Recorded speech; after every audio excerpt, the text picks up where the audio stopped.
World's biggest astrology community in Tamil. Online Astro TV, வாழ்வின் வெளிச்சம்.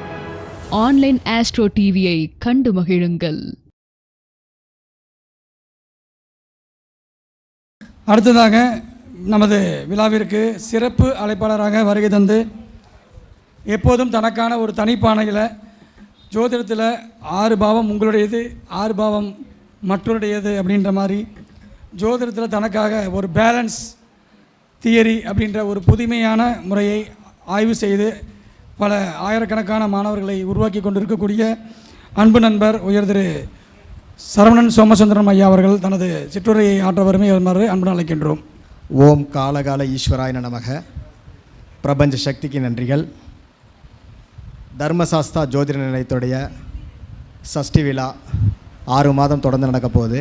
அதில் முதல் மாதமாக கோவையிலிருந்து எங்களை சிறப்பு அழைப்பாளராக அழைத்த மணிகண்டராஜ் ஐயா அவர்களுக்கும் மற்றும் அவர் குழு உறுப்பினர்களுக்கும் நிர்வாக குழு உறுப்பினர்களுக்கும் மற்றும் இந்த நிகழ்ச்சியை உலகமெங்கும் சேர்த்து கொண்டிருக்கக்கூடிய முத்துப்பாண்டி ஐயா அவர்கள் ஆன்லைன் ஆஸ்ட்ரோ டிவி உரிமையாளர் அவர்களுக்கும் மற்றும் என்னுடைய ஜோதிட நண்பர்களுக்கும் மேடையில் விட்டிருக்கூடிய ஜோதிடர்களுக்கும் கோவையின் இன்னொரு அடையாளமாக இருந்து கொண்டிருக்கக்கூடிய பிசி பெரியசாமி ஐயா அவர்களுக்கும் மற்றும் தாந்திரிகத்தில் தனக்கென ஒரு தடம் பதித்து பல தாந்திரிக சக்கரவர்த்திகள் உருவாக்கிய சக்கரவர்த்திகளின் சக்கரவர்த்தி மருதமலை குருஜி ஐயா அவர்களுக்கும்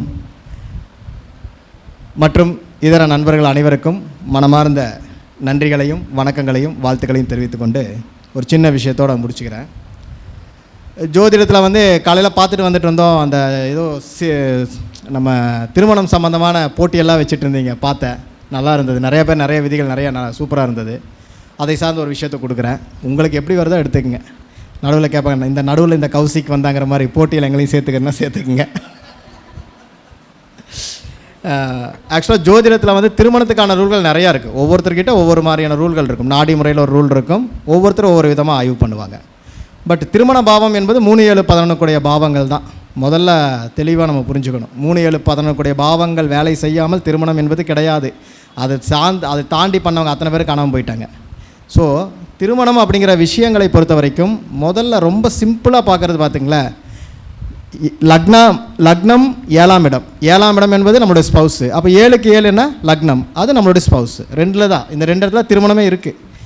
இதுக்குள்ளே இருக்கக்கூடிய நட்சத்திரங்களுடைய திசா புத்திகள் இல்லாமல் உங்களுக்கு திருமணம் நடைபெற்றதுன்னு ஒரு தடவை திங்க் பண்ணி பாருங்களேன். உங்களுக்கு அங்கேயே விட கிடச்சிரும். முதல் 50% நீங்கள் பாஸ் ஆகிடுவீங்க. இப்போ மேஷ லக்னம்னு வச்சுக்கோங்களேன். மேஷ லக்னத்தில் என்னென்ன நட்சத்திரங்கள் இருக்குது? கேது, சுக்கிரன், சூரியன். 7ஆம் பாவத்தில் செவ்வாய், ராகு, குரு. மேஷ லக்னம் யாராக இருந்தாலும் இந்த 6 கிரக திசையில் தான் உங்களுக்கு திருமணம் ஃபஸ்ட்டு கன்ஃபர்மேஷன். ஏதாவது ஒன்று நடக்க தானே போகுது, என்னையா புதுசாக சொல்லிட போகிறேன் அப்படின்னா அதை சுருக்கிடுவோமா? அதை சுருக்கிட்டோம்ல, சுருக்கிட்டே தானே அடுத்தது கம்மி பண்ணுவோம். 3 நட்சத்திரத்தை எடுங்க. மேஷ லக்னத்துக்கு அதான் சொல்கிறேன், பராசருடைய சித்தாந்தங்களை புரிந்து கொண்டால் ஜாதகத்தை கையாளுவது மிக எளிது. இப்போது திருமணம் சார்ந்த விஷயத்தில் ஒருத்தர் வராரு, மேஷ லக்னத்துக்காரர் வராரு. எப்போ கல்யாணம் ஆகும்னா நம்ம உயிர்காரகம் பொருள்காரகம் 2 பிரிப்போம். மேஷ லக்னத்தை பொறுத்த வரைக்கும் பாருங்கள், உயிர்காரகத்தை கொடுக்கக்கூடிய அணி சார்ந்த விஷயங்கள் நிறையா படிச்சிருக்கோம். பேசிக்கில் படிப்போம். குருவின் அணி, சுக்கிரன் அணி படிச்சிருக்கோமா? அது அருளணி பொருளணின்னு சொல்லிட்டாங்க. நான் பல முறை மேடையில் சொல்லிகிட்ருக்கேன், சில லக்னங்களுக்கு அருளணி என்கின்ற கிரகங்கள் அருளை கொடுக்கும், பொருளணி கிரகங்கள் பொருளை கொடுக்கும். ஆனால் ஆப்போசிட் லக்னங்களுக்கு அருளணி கிரகங்கள் தான் பொருளாதாரத்தை கொடுக்கும், பொருளணி கிரகங்கள் தான் அருள் ஸ்தானமாக மாற்றி தான் வேலை செய்யும். இதை நீங்கள் எப்படி வேணால் செக் பண்ணிக்கோங்க. நான் நல்லவன்னா எனக்கு அகைன்ஸ்டாக இருக்கவன் கண்டிப்பாக ஒரு கெட்டவனாகத்தான் இருப்பான் அப்படின்னு சொல்லலை. ஆனால் என்னை விட அவன் தகுதி குறைவானவன் என்பதைத்தான் அந்த லக்னம் சொல்லிக்கிட்டே இருக்கும். புரியுதுங்களா? கெட்டவன்னா திட்டிடுவாங்க எல்லோரும். அதனால் சொல்கிறேன், என்னை விட கொஞ்சம் தகுதி குறைவு, அவன் நல்லவன்னா அவனை விட எனக்கு தகுதி குறைவு. இது 2ல் 1 தானே இருக்கும். 2ல் 1 தானே இருக்கும். இப்போ எல்லோரும் இங்கே ஜோதிடத்தில் இருக்கோம். நீங்களே உட்காடுறீங்க, நானும் உட்காடுறேன். ஆனால் நாங்கள் இங்கே உட்காடுறோம், நீங்கள் அங்கே உட்காடுறீங்க. அப்போ இதுக்கு 2க்கு ஏதோ ஒரு சின்ன வித்தியாசம் இருக்குல்ல. அப்போது இந்த இடத்துல இருக்கவங்களாம் பொருளாதார கிரகங்களாக வேலை செஞ்சுட்ருக்குன்னு அர்த்தம். அங்கே இருக்கவங்களாம் அருளணி தான் வேலை செய்ய. கேட்கறதுக்கு தான் ரைட்ஸ் இருக்குது, கொடுக்கறதுக்கு ரைட்ஸ் இல்லை இந்த இடத்துல. அதுதான் மேட்ரு. இப்போ மைக் இங்கே வந்தவங்க அத்தனை பேர் பிடிச்சிங்களான்னு பார்த்தீங்கன்னா பிடிச்சிருக்க மாட்டீங்க. சில பேர் பிடிச்சிருப்பீங்க, சில பேர் பிடிக்கல. அப்போ அவங்களுக்கு இங்கே இருக்கிற இடத்துல ஒரு ரைட்ஸ் இருக்குது அப்படிங்கிறது. அந்த தகுதிகள் கொஞ்சம் கொஞ்சமாக திசாபுதி நடுவில் மாறுது. இது அப்படியே லக்ன பாவத்துக்கும் 7ஆம் பாவத்துக்கும் போட்டுக்குங்க. இப்போ மேஷ லக்னத்தை பொறுத்த வரைக்கும் குருவினுடைய அணி தான் அருளணி. உங்களுக்கு திருமணம், குழந்தைகள், உங்களுக்கு நடக்கக்கூடிய நல்லது கெட்டது, உறவு சார்ந்த விஷயத்தில் வரக்கூடிய பிரச்சனைகள் அத்தனையுமே குரு, கேது, சூரியன், சந்திரன், செவ்வாய் இந்த 5 கிரகத்தில் தான் மேஷ லக்னத்துக்கு நல்லது கெட்டது நடக்கும். திருமணம் ஆனாலும் சரி, திருமணம் முறிவானாலும் சரி, இதில் தான் நடக்கும். இப்போ சொல்லுங்கள், இந்த மேஷ லக்னத்தில் என்னென்ன நட்சத்திரம் இருக்குது? கேது, சுக்கிரன், சூரியன். இதில் சுக்கிரன் வராதா? தூக்கி வெளியே வச்சுருமா? வெளியே வச்சுருமா? இப்போ என்னென்ன கிரகம் வந்திருக்கு? கேது, சூரியன். 7ஆம் பாவத்துக்கு வாங்க. அங்கே என்ன இருக்குது? செவ்வாய், ராகு, குரு. இப்போ ராகு வந்து வராதா? அந்த அணியில் இல்லையா? தூக்கி வெளியே வச்சுருக்கலாமா? இப்போ எத்தனை கிரகம் இருக்குது? செவ்வாய், குரு. மொத்தம் 4 கிரகம் தான் இருக்குது. இப்போ 6லேருந்து 4 பண்ணிட்டோமா? இது இன்னும் சுருக்கிடுவோமா? எப்போ நடக்கும்? இந்த 4ல் தான் அவங்களுக்கு திருமணம். மேஷ லக்னத்துக்காரன் வந்தானா அவனுக்கு கேது திசை, சூரிய திசை, செவ்வாய் திசை, குரு திசை இது இல்லாமல் அல்லது இந்த சாரத்தில் ஒரு கிரகம் நிற்காமல் திருமணம் இயங்காது, திருமணத்தை செய்ய முடியாது. எத்தனை மேஷ லக்னம் இருக்குன்னு செக் பண்ணி பார்த்துக்க. இந்த 4 கிரகங்கள் திசை நடத்தணும் அல்லது இந்த 4 கிரகத்தின் சாரத்தில் நின்று கிரகம் திசை நடத்தினாதான் திருமணம். அது எந்த கிரகம் வேணால் நிற்கட்டும், அது மேட்ரு கிடையாது. இது 4 வேலை செய்யாமல் திருமணம் இல்லை. புரிஞ்சுதாப்போ? இருக்கா? இப்போ இந்த 4 பாருங்கள், திருமணத்துக்கு வித்தகர் அவர் கை தட்டிட்டார், சந்தோஷம், நன்றி.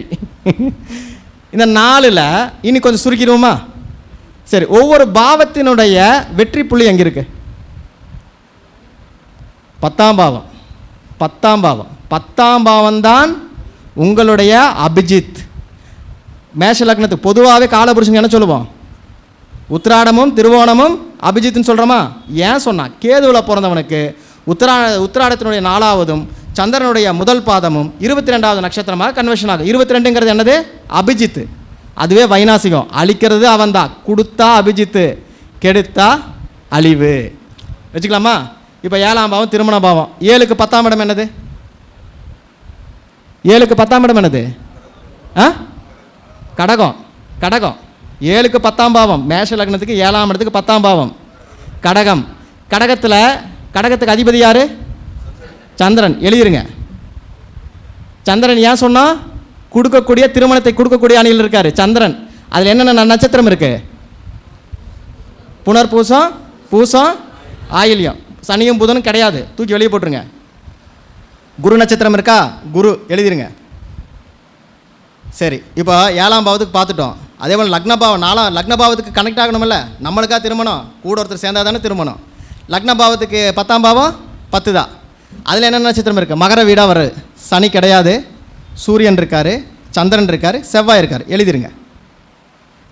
இப்போ மொத்தமாக எத்தனை கிரகம் கையில் இருக்குது? 4 கிரகம் தான் இருக்குது. மறுபடியும் 4 கிரகம் தான் இருக்குது. இது இன்னும் கொஞ்சம் சுருக்கணுமில்ல. 3ஆம் பாவத்தில், 7ஆம் பாவத்தில், 11ஆம் பாவத்தில் ஒரே மாதிரி நட்சத்திரங்கள் தான் இருக்கும். இந்த இப்போ நான் சொன்ன 4 நட்சத்திரத்தில் எந்த நட்சத்திரம் 3, 7, 11 எல்லாமே ஒரே நட்சத்திரம் தான். எது காமனாக இருக்குது? சந்திரன் நட்சத்திரம் இருக்கா 7ஆம் பாவத்தில்? இல்லை. செவ்வாய் இருக்கா? இல்லை. சூரியன் இருக்காரா? இல்லை. குரு இருக்காரா? இருக்காரு. அப்போ குரு திசை அல்லது குருவின் சாரத்தில் நிற்காமல் மேஷ லக்னத்துக்கு திருமணம் கிடையாது. முதல்ல 6 நட்சத்திரம் எடுத்தீங்க, அப்புறம் 4 ஆக்குனீங்க. இப்போ எங்கே வந்து நிற்குது? 1ல் வந்து நிற்குது. சொல்லலாமா? செக் பண்ணுங்கள். சில பேர் சொல்லுவாங்க, எனக்கு ராகு திசையில் கல்யாணம், என்னையா இப்படி பேசுகிற அப்படிம்பாங்க. ராகு குரு வீட்டில் குரு சாரத்தில் இல்லையான்னு மட்டும் பார்த்துங்க. ராகு கேதுக்களுக்கு வீடுகள் தான். ராகு கேதுக்களுக்கு வீடுகள் தான், நட்சத்திரம் கிடையாது. அப்போ ராகு குரு வீட்டில் இருந்தால் அவனுக்கு கல்யாணம் ஆகும். ஏன்னா 3, 7, 11 தன் பாவத்தை கையடக்கி வச்சுட்டு இருக்காரு. அந்த பாவத்தை இயக்கிட்டாரு. அவர் இயக்கினா மட்டும் பத்தாது, திருமணத்தை கொடுக்கக்கூடிய அதிகார கிரகத்தில் போய் உட்காரணும். அப்போ குருவில் போய் உட்காந்துட்டாருன்னா திருமணம் உண்டு, இல்லைன்னா கிடையாது. இப்போ செவ்வாய் திசை நடக்குது, கண்டிப்பாக திருமணம் உண்டு. ஏன்னா அதுவும் 3, 7, 11 தான் இருக்குது. ஆனால் குரு தொடர்பு இல்லாமல் நடக்காதுன்ற. புரியுதுங்களா? குருவின் சாரத்தில் குரு வீட்டில் இருப்பார். நீங்கள் செக் பண்ணி பாருங்கள். செக் பண்ணி பார்த்தீங்கன்னா நீங்களே சொல்லிடுவீங்க. அமைதியாக இருக்கீங்கன்னா செக் பண்ணிட்டு இருக்கீங்கன்னு நினைக்கிறேன். உங்களுடைய ஜாதகங்களை அலசி பாருங்கள். இது மேஷ லக்னத்துக்கு. இப்போ ரிஷப லக்னத்துக்கு அப்படியே ஆப்போசிட்டாக இருக்கும். குருவின் அடியெல்லாம் மீதியெல்லாம் நீங்கள் கலெக்ட் பண்ணிக்கணும். ஏன்னா எல்லாத்தையும் சொன்னோம்னா மணிக்கணக்காக போயிடும். லாஜிக்கை கொடுத்துட்டேன். லாஜிக்கை எப்படி யூஸ் பண்ணலாம் நீங்கள் பார்த்துக்கங்க. ஓகேவா? இதை இன்னும் ஒரு சுருக்கமாக சொல்கிறேன் சார். கன்ஃபார்ம் இதில் தான் நடக்கணும். எப்படி சார் சொல்கிறது? அதுக்கு தான் சொன்னேன். இந்த நட்சத்திரம் இதுதான் நம்ம பார்க்குற கான்செப்ட்டு. இல்லை இன்னும் சின்ன ஒரு சூச்சம் இருக்குது, எல்லாத்தையுமே கொடுக்க முடியாது. இதை வச்சு நீங்கள் ஆய்வு பண்ணிக்கோங்க. ஓகேவா? இதில் வந்து 3 கிரகம் நிற்கும். குரு சாரத்துலையோ இல்லை குரு திசையிலையோ இல்லை ஒரு 3 கிரகம் நிற்குதுன்னு வச்சுக்கோங்க. அப்போ 3 தடவை கல்யாணம் ஆகுமா? 3 தடவை கல்யாணம் ஆகுமா? ஆகலாம், சொல்ல முடியும். அவள் 7ஆம் பாவம் கெட்டிருந்தால் 3 இல்லை 40 கூட பண்ணலாம், அது வேறு விஷயம். ஆனால் 3ஆம் இடம் அந்த திருமணம் சார்ந்த விஷயங்கள் நடக்கும். இதில் லீஸ்ட் டிகிரியில் எந்த கிரகம் இருக்கோ நீங்கள் சொல்லுவீங்க, சார் 3 கிரகம் நிற்குது, போன திசை குரு சாரத்தில் இருந்தால் கிரகம் திசை கல்யாணம் ஆகலையான்னு சொல்லக்கூடாது. கல்யாணம் ஆகலையான்னு சொல்லக்கூடாது. லீஸ்ட் டிகிரி, ஒரு டிகிரி, ஒரு கிரகம் 5 டிகிரியில் நிற்குது, ஒரு கிரகம் 7 நிற்குது, ஒரு கிரகம் 8 டிகிரியில் நிற்குது, என்ன எடுப்பீங்க? வரிசைப்படி யாருக்கு முதல்ல கிடைக்கும்? லீஸ்ட் டிகிரியாக இருக்கக்கூடிய கிரகத்துக்கு தான் கொடுப்பனை அப்படின்னு அர்த்தம். இப்போது லீஸ்ட் டிகிரியாக இல்லாமல் ஹையஸ்ட் டிகிரியாக இருக்க கிரகம் திசாபுதியில் முதல்ல கூட வரலாம், அது கொடுக்காது, கொடுத்தாலும் நிலைக்காது, மீண்டும் திருமணத்துக்குள்ளே கொண்டு போய் நிற்கும். இதுதான் விதி. இதை கரெக்டாக அக்செப்ட் பண்ணிங்கன்னா ஜெயிக்கலாம். புரியுதுங்களா? இது ஃபஸ்ட்டு. இது இன்னும் எளிமையாக்கிறதுக்கு நவாம்சம் போயிடுங்க. நவாம்ச லக்னம்னு ஒன்று இருக்குமா? நவாம்சம் திருமணத்துக்கு பார்க்குறீங்களா? நவாம்ச லக்னம் அது 7ஆம் இடம். நல்ல கிரகம். நவாம்ச லக்னம் 7ஆம் இடம். உங்கள் நவாம்ச லக்னம் எதுவோ அந்த கிரகம் நான் சொன்ன இந்த அணியில் இருக்கான்னு பார்த்துக்குங்க. நவாம்ச லக்னம் இப்போ குருவாகவே இருக்கார், இல்லை செவ்வாயாக இருக்கார், இல்லை சந்திரனாக இருக்கார், சூரியனாக இருக்கார். இப்படி இருந்தால் அதில் என்ன திசையோ அந்த கிரகமும் இங்கே இருக்கக்கூடிய குரு இருக்கார் இல்லையா, அதுவும் சேர்ந்துருப்பார். சாரமாகவோ வீடு கொடுத்தவனாகவோ இருப்பார், அங்கே திருமணம் நடக்கும். தப்பி தவிர லக்னமாக இருக்காது. 7ஆம் இடத்துல அந்த ஆப்போசிட் கிரகமாக தான் இருக்குது. பாருங்கள், ஒரு வீட்டுக்கு இன்னொரு வீடு ஆப்போசிட் அணியில் தான் இருக்கும். இப்போது எனக்கு மிதுனம், எனக்கு ஆப்போசிட்டில் பார்த்தீங்கன்னா குரு வீடு தான், எனக்கு குரு தான் கல்யாணம். இதை கம்பைன் பண்ணுறதுக்காக நவாம்சத்தை செக் பண்ணிக்கோங்க. நவாம்சம் என்பது நிறையா பேர் என்ன பண்ணுறீங்க, திருமணத்துக்கு பார்க்குறீங்க, ஆனால் எப்படி பார்க்கணும்னு தெரியறதில்ல. நவாம்ச லக்னத்தில் நவாம்ச லக்னம் அப்படிங்கிற புள்ளி மனைவியோட தான் நம்பிட்டு இருக்கிறீங்க. கணவன் ஜாதகமாக இருந்தால் மனைவி, மனைவி ஜாதகமாக தான் கணவன்.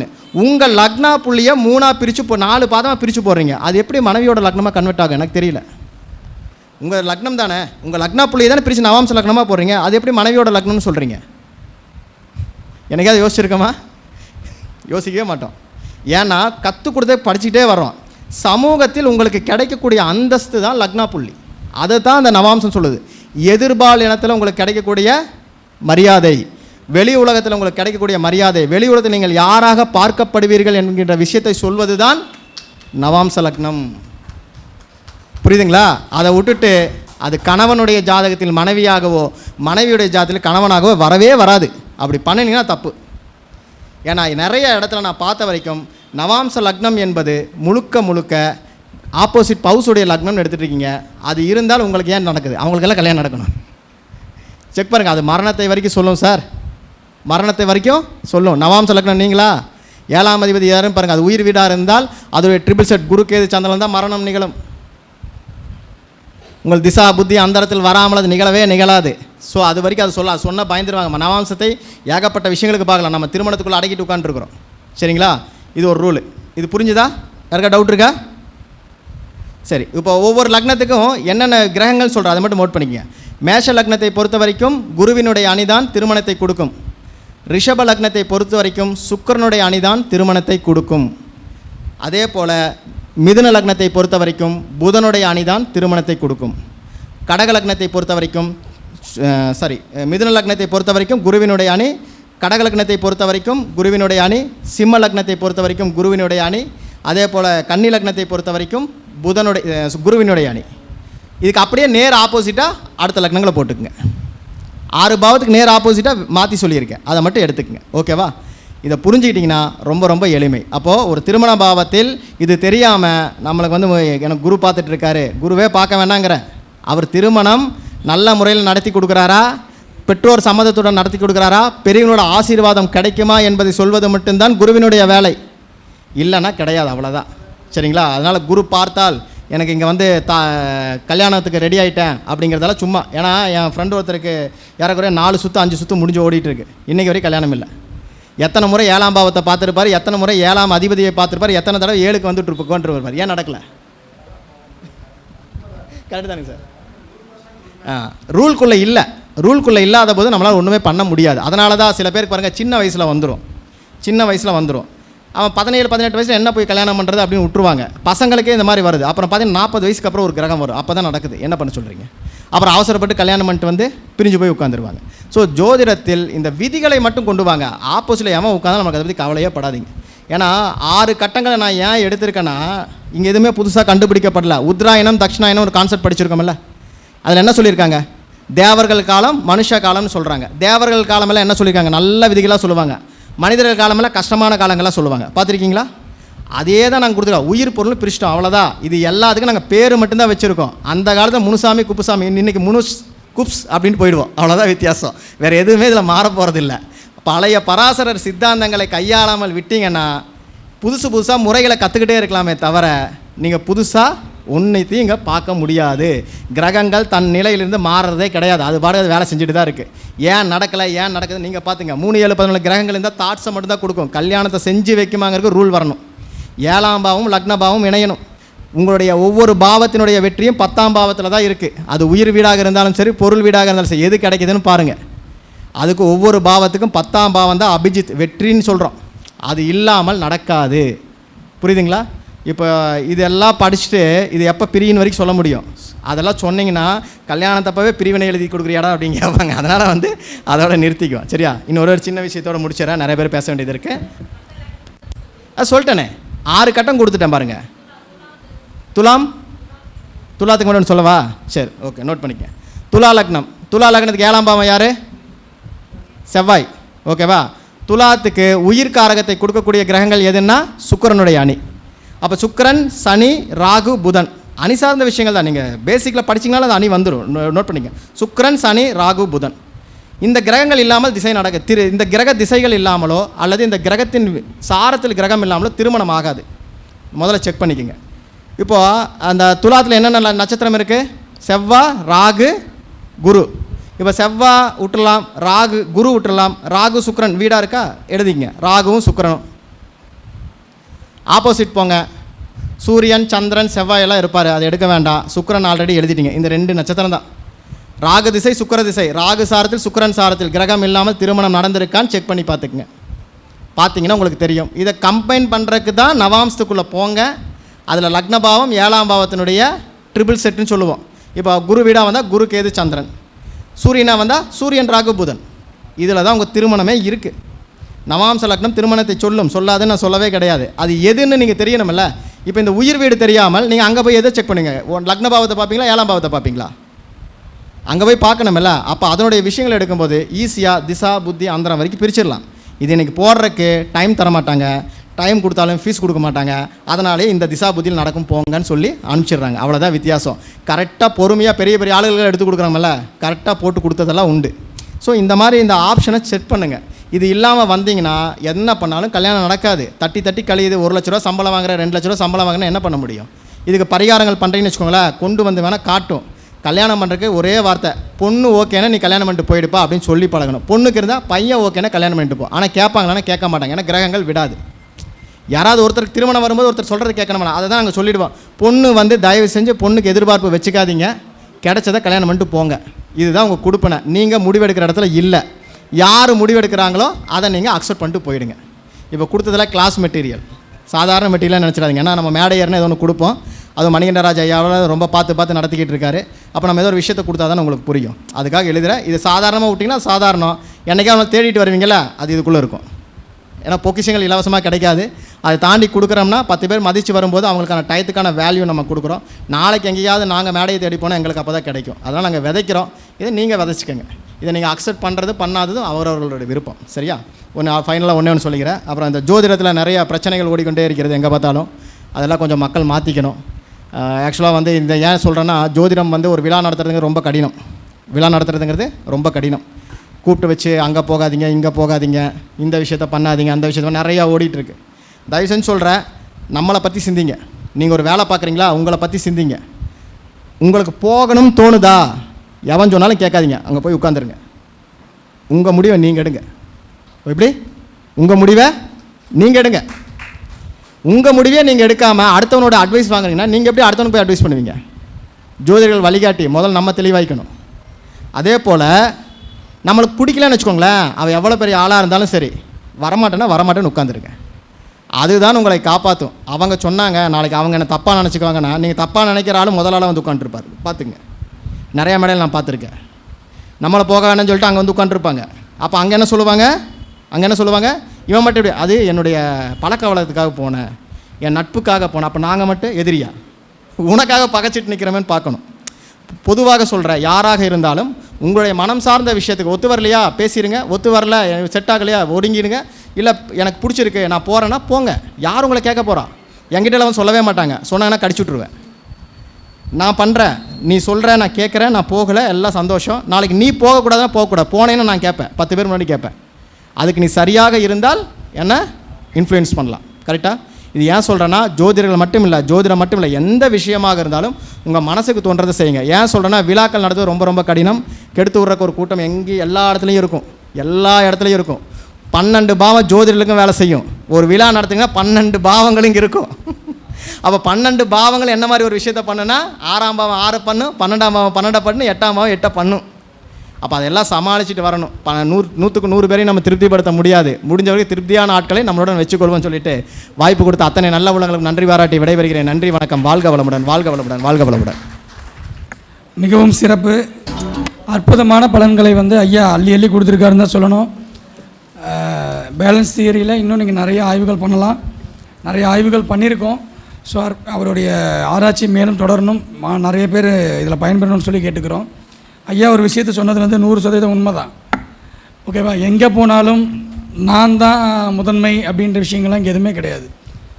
ஏன்னா ஒருத்தர் வந்து ஒரு ப்ரோக்ராம் பண்ணுறாங்கன்னா அதோடைய வேல்யூபிள் என்ன அப்படின்றது வந்து நடத்துகிறவங்களுக்கும் தெரியும் இல்லையா? சில இடங்களில் நம்மளை மதிக்காமல் இருக்கலாம், நம்மளை பார்க்காம இருக்கலாம், கண்டுக்காமல் கூட இருக்கலாம். காரணம் அவங்க ஒதுக்கி போகிறாங்கன்னு அர்த்தம் கிடையாது. அந்த பிஸியில் அவங்க மறந்துருக்கலாம், தெரியாமல் இருக்கலான்ற மாதிரி தான் நம்ம எடுத்துக்கணும். இதுதான் உண்மை, இதுதான் நான் கற்றுக்கிட்ட விஷயம். ஸோ எங்கே போனாலுமே நமக்கு என்னதுங்க, முதல் மரியாதை கொடுக்கணும், வரவேற்பு பண்ணணும், நான் முன்னாடி உட்காரணும், மேடை ஏறணும். வாய்ப்பு கிடைக்கலனாலும் பரவாயில்ல, நம்ம கூப்பிட்டாங்க செஞ்சாங்க ஓகே அவ்வளோ அப்படின்ற மாதிரி நம்ம போய்க்கணும்.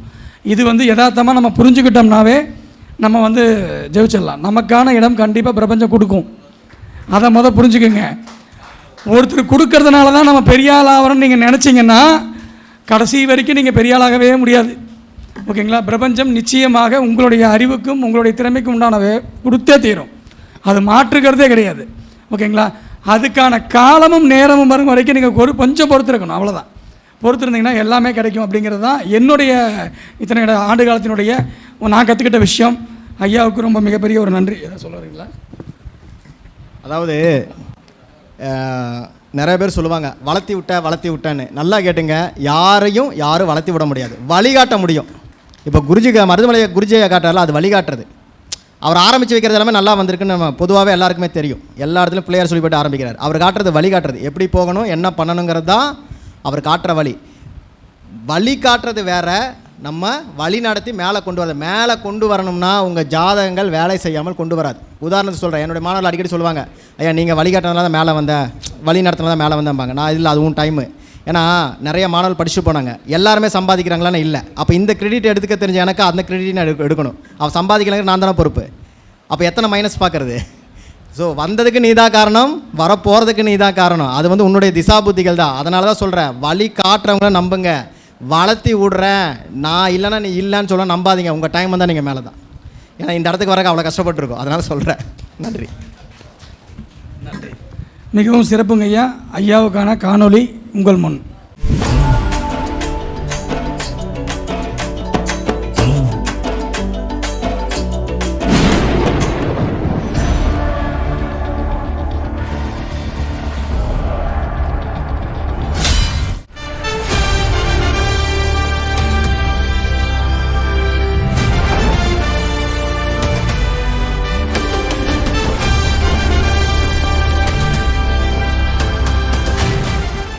பேலன்ஸ் தியரி எனும் தனி வழி பின்பற்றி தனித்துவமாய் இமயத்தின் உயரம் கொண்ட வல்லுனரே, ஜோதிடத்துறையின் வித்தகரே, சாதனைகள் பல கடந்து அடைந்து சாகசம் நிகழ்த்தும் சகாதேவனே, வழிபாடுகள் பரிகாரங்கள் எனச் சொல்லி அசர வைக்கும் ஆசானே, சொல்லித் தருவதிலும் அள்ளித் தருவதிலும் கர்ணனை மிஞ்சிய தர்மசீலனே, நீங்கள் தரும் கருத்துக்கள் ஆலோசனைகள் விலைமதிப்பில்லா பொக்கிஷங்கள் என்பதில் ஐயமில்லை.